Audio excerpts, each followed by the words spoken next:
Um dia super produtivo aqui no estúdio da Net Globo, onde nós estamos gravando conteúdos riquíssimos. E agora com histórias de profissionais que têm dedicado uma vida inteira, na construção de uma carreira, em especial na área de cibersegurança. E o meu convidado de hoje, Miguel Nascimento. Miguel, seja muito bem-vindo, uma honra tê-lo aqui junto conosco. Muito obrigado. Obrigado, Renato. É uma honra eu estar aqui, ter sido convidado sobre toda essa história que você já construiu, falar da história das pessoas, a trajetória, como que as coisas se transformaram e as pessoas se transformaram. Então, realmente, quando fiquei muito feliz de ter sido convidado e estar aqui. Poxa, Miguel, eu que agradeço. Obrigado pela gentileza. Miguel, você sabe que nós estamos aqui colecionando histórias de profissionais que têm dedicado uma vida, né, numa profissão tão bonita que mudou a minha vida, mudou a sua vida também. E a gente começa a nossa conversa aqui falando da nossa história, falando de infância, falando de família, de valores, de pessoas que são extremamente importantes na nossa jornada. Como que foi a sua infância? Conta um pouquinho das suas origens. Eu nasci em Ponta Grossa, paranaense, nasci em Ponta Grossa. A minha família, eu acho que uma inspiração, talvez uma primeira assim e foi o meu pai, né? Ele tem uma oficina mecânica, então ele sempre foi muito empreendedor e muito inventor. Ele era um professor padal, assim, que inventava coisas. Que legal. E isso me levou para a engenharia, né? Quando, desde pequeno, já apegado ali, né? Vi que a linha ali de exatas era que ia dar mais certo. Acho que fazer engenharia. Pela lógica, poderia fazer engenharia mecânica, mas acabei escolhendo engenharia eletrônica na época. Parecia ser uma coisa, né, mais na época, né? Isso, década de 80, 1980, futurista. Não, vou tentar fazer engenharia mecânica. E consegui, né, passar no vestibular.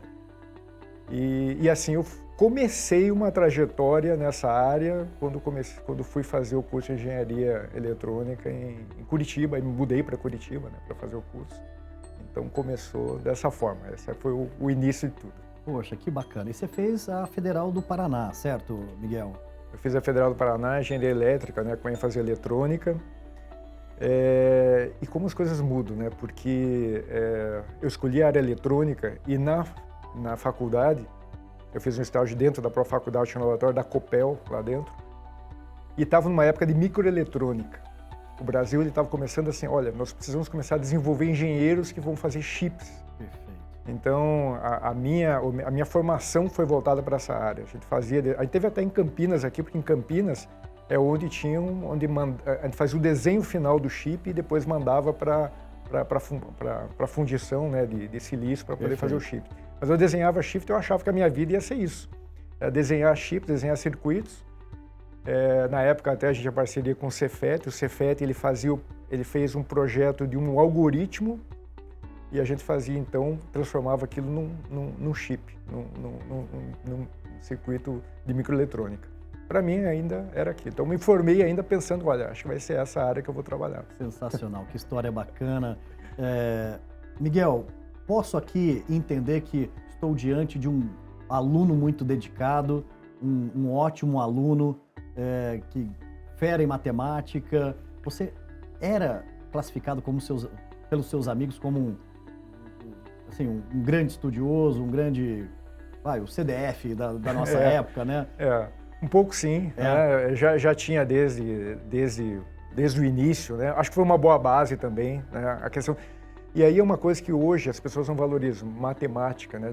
Fala muito de ciência de dados, fala muito de inteligência artificial, mas a base é a matemática, né? A gente pensa assim, tem algumas coisas que a inteligência artificial não vai resolver. Mas sim, começou lá com uma base em matemática, ciências exatas e eu realmente me dedicava no curso, porque eu tinha realmente objetivos aí de estar entre sempre bem colocado. Os melhores, né, Miguel? É isso aí. Miguel, então, eu queria tentar pincelar aqui, garimpar, né, o momento que a informática bate a sua porta, ou o seu primeiro contato com o computador, como que foi? Bom, aí tem uma história um pouquinho antes, eu estava contando aqui nos bastidores. Os primeiros contatos com o computador foram computadores PC, né, os primeiros, fazer curso de Basic e tal, isso em Ponta Grossa ainda. Mas na faculdade eu cheguei a programar com cartão perfurado. Cartão perfurado. Fazer programas em Fortran, e era sempre. Perfurava o cartão, ia lá, sentava na maquininha, levava no escaninho, no outro dia você ia buscar o resultado, né, do programa, que era um formulário contínuo impresso, o resultado saía impresso, aí se tivesse errado tinha que submeter de novo. Então essa foi uma história que vale a pena. É verdade. Mas a minha virada para a área de informática, ela aconteceu. Eu comecei a minha carreira como engenheiro, e não foi nem como engenheiro eletrônico, foi como engenheiro de telecomunicações. Eu trabalhava na época na empresa, na Bastec, que era a empresa de tecnologia do Banco Bamerindos, em Curitiba. E a gente tinha uma divisão lá que fazia projetos de comunicação satélite e comunicação via rádio para dados. Então, meu início de carreira foi como engenheiro de telecomunicações, fazendo projetos de transmissão satélite, tinha que ir lá tirar licenciamento na época no Ministério das Comunicações, não existia a Anatel ainda. Mas o que aconteceu foi que nessa empresa ela começou a diversificar, ela era também uma autorizada da Sun Microsystems na época, e ela montou um provedor de internet. Então, ali foi a virada do meu lado engenheiro. Foi a primeira vez que eu comecei a ver servidores, instalei o primeiro firewall, né? Mas sem pensar em segurança, porque não existia muito conceito de cibersegurança. É verdade, é. Firewall Checkpoint 1.0 era uma plataforma a mais isso que era necessária para trabalhar. Miguel? Isso nos anos 90. Isso, né? Eu informei, meu curso terminou em 91, então imagina aí entre... a partir de 92, 93. Depois eu fiz uma especialização em telecomunicações. E aí eu estudei uma tecnologia que era o CDMA na época. CDMA. A telefonia móvel ainda não existia, e aí está se falando agora de telefonia digital. E aí foi o gatilho para uma outra mudança, né, na carreira. Então eu ainda fiquei por um tempo entre TI e engenharia, mas aí eu já fui mais para TI quando... trabalhei ainda perfil totalmente técnico, né? Dando suporte num provedor de internet, que é aqueles com modem mesmo, que tinha que discar, a pessoa pegava a linha telefônica de casa, ligava pro provedor de internet, não tinha muito conteúdo ainda, essa fase ainda. Poxa, que bacana, Miguel. Então, assim, um aluno muito dedicado, né? Ou seja, se desafiando no estado, né? Maravilhoso. Eu gosto muito do estado do Paraná, que sempre está buscando, sempre tem... É um estado muito ativo, como o estado de São Paulo também, né? As coisas se desenvolvem rápido. Área de telecomunicações, né? Engenharia elétrica, área de telecomunicações, depois a famosa TI, né? Mais comum, né? Ou seja, você passou por grandes etapas, né? Da construção de uma carreira. E como que foi cibersegurança na sua vida, Miguel? Eu vou chegar, porque depois dessa fase aí da Bastec, eu fui... aí já estava casado, né? Minha esposa também veio a Ponta Grossa, a gente já estava lá, já tinha nossa filha. E eu comecei uma startup em Curitiba, que era a Global Telecom. Era chamava Banda B, era a telefonia móvel digital que estava se instalando, era dos japoneses. E aí tem uma história para chegar, porque eu tinha, né? Era uma startup daquelas assim, que você tinha que chegar e comprar a cadeira para sentar. Então estava mesmo no início de uma operadora de telefonia celular.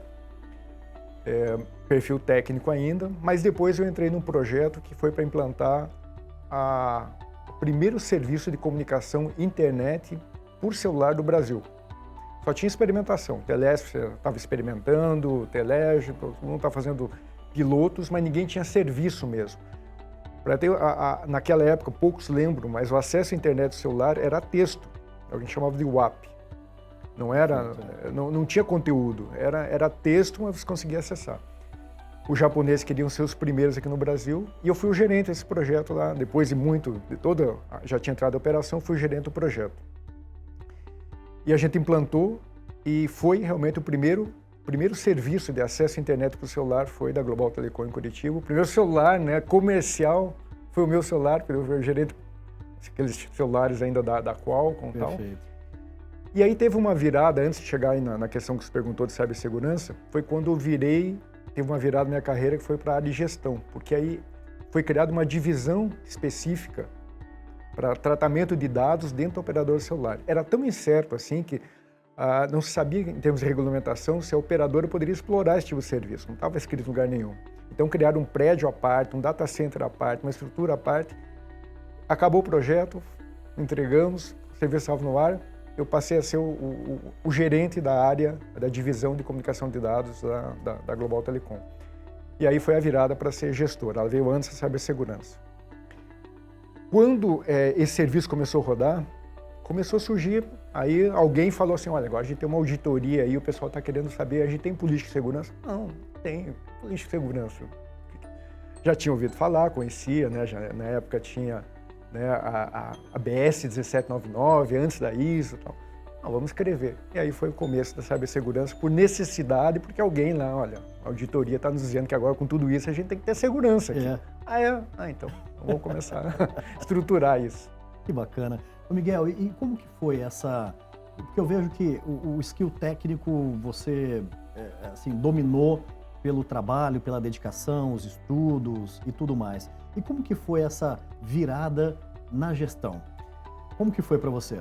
Ela foi nessa época, e foi muito engraçado, assim, porque eu estava ainda tão afundado na parte técnica que eu não estava esperando esse próximo passo. E aí eu lembro que a gente estava formando o time, assim, e falava, não, tem que contratar, agora estamos sendo analistas de Unix. Falava, não, mas uma parte disso vai ser comigo, né? Meu trabalho, eu faço a gestão. Não, mas vamos contratar. E depois, não, é que agora você vai ser gestor dessa área. Falei, não, aí passei, não vou mais fazer a gestão, né, das máquinas, dos servidores e tal, vou ser gestor da área. Aí tinha uma equipe, realmente uma equipe de suporte ao usuário, contato com o marketing para desenvolver os produtos. E como todo início, cheio de tropeços, né? Era o primeiro, ganhei uma equipe, gestão de pessoas, conflitos entre pessoas, tudo aquilo que acontece em qualquer área de gestão. Experiência totalmente nova, né?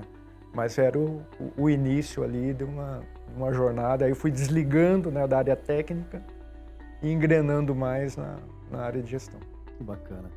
Miguel, eu queria agora aprender um pouco com você, principalmente nessa posição do CISO. Eu queria te fazer uma pergunta. Qual é a sua visão hoje e as competências do CISO de hoje e o CISO do futuro? Nós falamos muito aqui da necessidade, né, de cyber estar muito alinhado com o negócio. Então, assim, os anseios, né, ou seja, o desenvolvimento do negócio e, principalmente, nós sermos os grandes promotores do diálogo sobre cibersegurança em alto nível. Estou falando de acionistas, conselho, o C-level da companhia. Na sua visão, qual é o CISO, onde o CISO está hoje, aonde o CISO deveria estar no futuro e essa relação do negócio e do board, dos acionistas, como levar esse assunto para o board e para os acionistas? É uma pergunta bem ampla para a gente poder explorar ela aqui com muita alegria. Como tudo, né? Eu vou dizer depende. Depende da indústria, depende do tamanho da empresa. Eu já passei por operadoras, né? Já passei por Global, depois passei pelo início também da Vivo, no startup da Vivo, já participei uma operadora, é uma realidade. Hoje eu estou na manufatura, já passei também por outras manufaturas, é outra realidade. Então, acho que para cada indústria vai ter uma estratégia. Vou falar um pouquinho mais, talvez, aí do momento atual, que é a manufatura, né? Que é a indústria. Perfeito. É um trabalho, talvez, de convencimento. Por quê? As indústrias, de uma maneira geral, elas são indústrias que estão aí há mais tempo no mercado, já tem de vários anos. Então, você tem desde questões de obsolescência, cultura mesmo, cibersegurança. Cibersegurança não era uma preocupação, talvez em TI mas se você entrar na área de automação, até há pouco tempo não se falava de cibersegurança para a área de automação, que é uma grande preocupação. Então, o papel do CISO, nesse contexto, é de convencimento. É de convencimento e demonstração de riscos.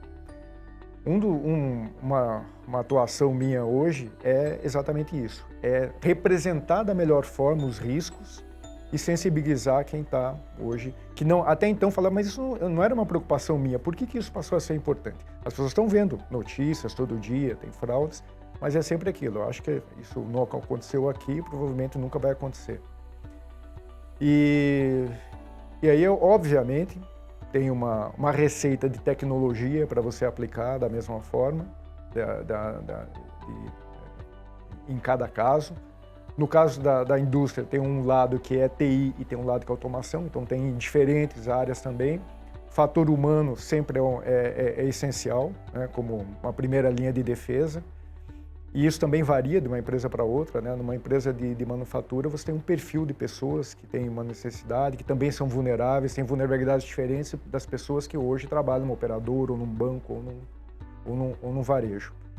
Em relação a board e gestão da empresa, as pessoas estão mais sensíveis, elas estão entendendo que cibersegurança é uma questão essencial, né, para a continuidade do negócio, mas ainda tem um atraso em realmente colocar em prática a importância que a cibersegurança tem. E o CISO ele tem que fazer esse papel de aproximar isso, quer dizer, o que hoje já tem de sensibilidade do board em relação à importância da cibersegurança, com ações práticas que isso precisa acontecer. E as ações práticas elas são muito difíceis.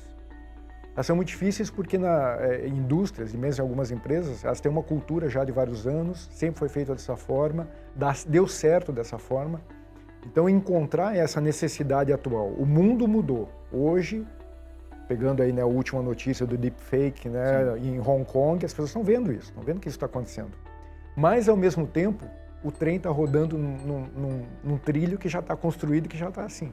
Então, o CISO tem que fazer essa ligação, né, entre essa necessidade com como é que a gente vai mudar. Porque mudar isso, fundamentalmente, você pode mudar o negócio. Você pode impactar na forma da empresa trabalhar. Então, é um desafio, né? Como sempre teve em outras épocas, mas na nossa época é isso. E com as coisas se acelerando. Com as coisas cada vez mais rápidas e com tecnologias novas chegando também, que trazem outros desafios. Cada ano o desafio muda. Então, tem essa mudança também, essa dinâmica de aquilo que eu dei receita ou no passado, esse ano já não serve mais, ou tem que ser modificado. É verdade. Ou seja, a estratégia, as soluções têm que estar se adaptando ao momento da companhia, cada setor, ou seja, não tem uma receita de bolo que vai funcionar em todas as maturidades de companhia e segmentos, né, Miguel? É isso que você está trazendo, que temos que ser mais cirúrgico, né? E aí tem uma questão de adaptação, né? O profissional e o CISO ele tem que se adaptar. Se ele vai passar por várias empresas, a receita, o modelo que ele construiu numa indústria, num contexto, não é aquela receita, é aquilo que vai servir exatamente para uma outra indústria, um outro contexto. Ele tem que entrar, entender o contexto, entender a necessidade e adaptar. Muitas vezes tem que reconstruir até o que ele já fez de uma forma diferente. Eu já fiz cibersegurança em ambiente operadora, em manufatura, é quase que totalmente diferente. É uma outra visão. É verdade, entendo plenamente. Miguel, você trouxe aqui a nós, né, uma informação super bacana. Você faz parte de um grupo, né, de diversidade e vamos falar agora das novas gerações. Então, estou falando com a pessoa certa que tem um convívio, né, com as novas gerações. É o momento de deixarmos uma mensagem para as novas gerações, né? Principalmente as gerações que têm se desafiado ou perguntado se, de fato, uma carreira em TI ainda é uma carreira bacana, ainda é algo do futuro, né? O que você diria para um jovem que está prospectando uma carreira na área de tecnologia, em especial cibersegurança? Obviamente, é um desafio que ele vai trazer um retorno espetacular, né? É um desafio que as pessoas vão investir e a gente está vendo resultados, as pessoas estão conseguindo se desenvolver e desenvolver carreiras nessa área, mas pela dinâmica hoje do mercado, como as tecnologias estão envolvendo, como os assuntos estão mudando, né? O que é assunto hoje, amanhã já é outro demanda. Eu vejo que às vezes tem uma dificuldade de ter foco em algum ponto. E uma coisa que, assim como CISO, a gente sente necessidade é ter especialistas hoje. Pessoas que realmente vão se afundar em algum assunto e vão realmente ter um conhecimento mais aprofundado sobre isso. Para as novas gerações, eu vejo que até pelo mundo atual, a tendência muitas vezes é ter conhecimentos superficiais sobre tudo, né? Então aí falta um pouquinho de foco. Mas o que vai trazer retorno muitas vezes é ter um grau de especialidade. E isso dá trabalho, não é fácil. Isso leva muito tempo, vai exigir muito esforço, não vai trazer recompensa. Não só do ponto de vista de tecnologia, que a gente tem necessidade de especialistas hoje, mas voltar para ciências também. A gente tem necessidade hoje das novas gerações se aprofundar em ciência. E a tecnologia vai ser uma alavanca para desenvolver ciência também. A gente precisa de ciência em cibersegurança. A gente vai precisar de ciência agora quando assim que redes neurais ou computadores quânticos começarem a rodar, para ter segurança suficiente para que a computação quântica ela não quebra a segurança atual. Isso é ciência. Então, para os jovens hoje tem um mundo totalmente aberto. É diferente, a dinâmica é outra, mas tudo não tem caminho fácil. Não tem nada que é simples. A tecnologia, a inteligência artificial não vai fazer o nosso trabalho. A gente tem que construir sobre isso e aproveitar, pegar carona nisso para construir uma carreira sólida. Muito legal.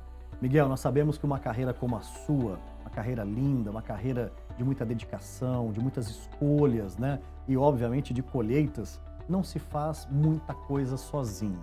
A gente sabe que um trabalho colaborativo, ter referências, ter pessoas que foram fundamentais na sua jornada.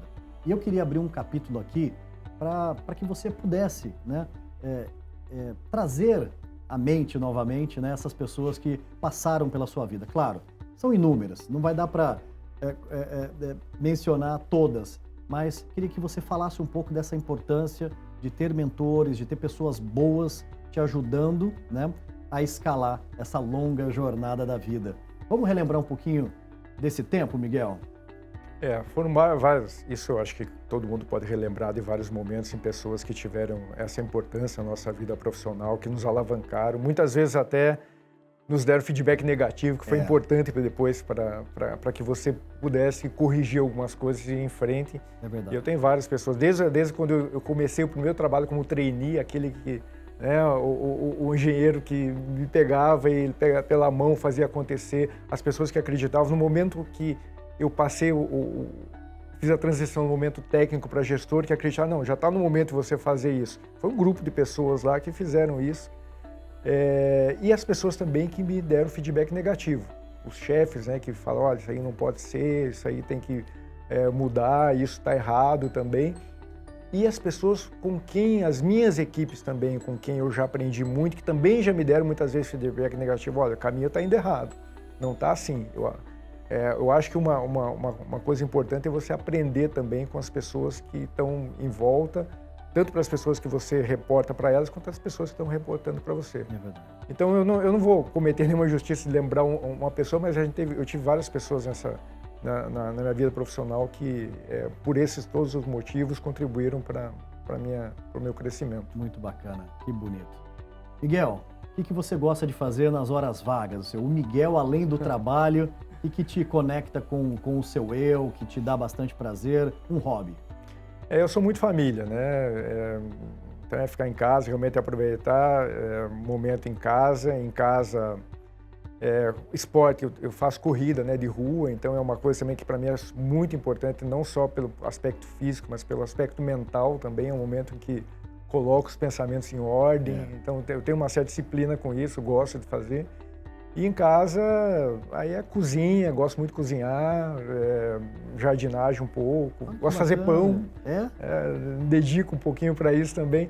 Então, eu procuro realmente, eu acho que é importante ter esses momentos assim, desligar do trabalho, e como isso é importante para o rendimento no próprio trabalho. Como quando você está correndo, quando você está cozinhando, quando você está cuidando, né, de alguma coisa em casa, você resolve um problema que durante a semana toda você não conseguiu resolver. Então, de certa forma, acaba também, como todos aqueles problemas ao trabalho não saem da cabeça, fazer isso também é uma forma de relaxar e de resolver, o subconsciente ficar pensando por você. Perfeito. E de preferência, né, Miguel, fazer coisas muito diferentes do que a gente tem no trabalho, né? Se você é um chefe, cozinhar em casa não deve ser tão bacana. Se você é um cara de TI, ficar mexendo em TI em casa não é bacana, mas o oposto traz uma paz, traz uma coisa bacana, né, Miguel? E dá resultado. Dá, né? Tá aí. Miguel Nascimento, que prazer, que honra poder te conhecer. Estou diante de um ser humano incrível, de um profissional que comprovadamente, né, se dedicou, chegou lá, né, ou seja, está colhendo esses bons frutos. E te desejo uma jornada longa pela frente e de muito sucesso, Miguel. Obrigado, Renato. Obrigado. É uma honra estar aqui. Fico muito feliz de estar contribuindo para esse teu projeto, trazendo um pedacinho, né, de algumas histórias aí que eu tenho também da TI no Brasil, né, que era um capítulo ainda que ninguém tinha escrito. E fico muito feliz de estar estar fazendo parte dessa história. Tá aí, Miguel Nascimento, Obrigado. Nosso muito obrigado e parabéns. Obrigado, Renato. Valeu. Aê!